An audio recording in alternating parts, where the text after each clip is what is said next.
I had an email from a man named Mark Sweat. I think he was from Maine. Very interesting. I'm going to read it to you to kind of set the stage for this. Billy Graham's daughter was interviewed on the Early Show by Jane Clayson, who asked her concerning 9/11, you know, the attacks on the World Trade Center and so forth. How could God let something like this happen?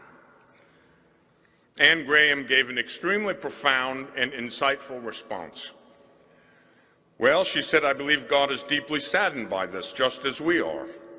But for years, we have been telling God to get out of our life, get out of our schools, get out of our bedroom, get out of our public places. We've evicted God in a country that says in God we trust. Should we be surprised then that misfortune befalls us? How can we expect God to give us his blessing and his protection if we demand that he get out? In light of recent events, terrorist attacks, school shootings, etc.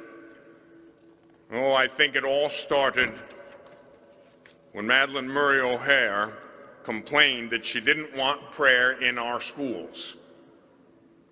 And we said, okay.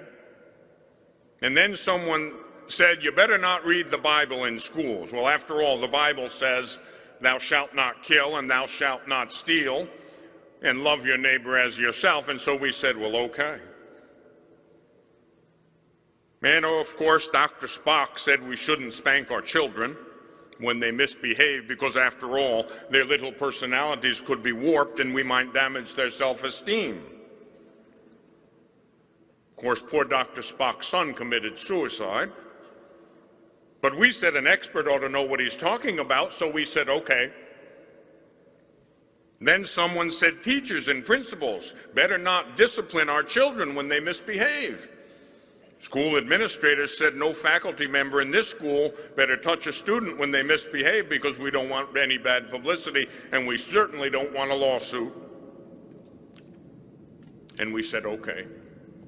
And then someone said, well, let's let our daughters have abortions if they want, and they won't even have to tell their parents. And we said, okay.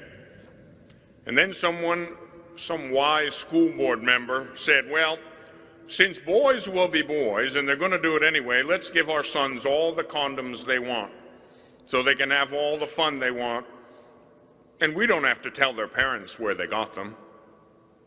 And we said, okay. And then some of our top elected officials said, well, it doesn't matter what we do in private as long as we do our jobs. Agreeing with them, we said, well, it doesn't matter to me what anyone, including the president, does in private, as long as I have a job and the economy is good. And we said, okay. And then someone said, let's print magazines with pictures of nude women and call it wholesome. Down-to-earth appreciation of their beauty. And we said, okay. And then someone took that appreciation a step further and published pictures of children, and then further made them available on the internet, and even the Supreme Court couldn't get that all right. And we said, okay. And then the entertainment industry said, let's make TV shows and movies that promote profanity, violence, and promiscuous sex. Let's record music that encourages rape, drugs, murder, suicide, and satanic themes. It's just entertainment. It has no adverse effect. Nobody takes it seriously anyway. And so we said, okay. And now we're asking ourselves why our children have no conscience, why they don't know right from wrong, and why it doesn't bother them to kill strangers, their classmates, their parents, and themselves. Probably, if we think about it long and hard enough, we can figure it out. I think it might have a great deal to do with we reap what we sow.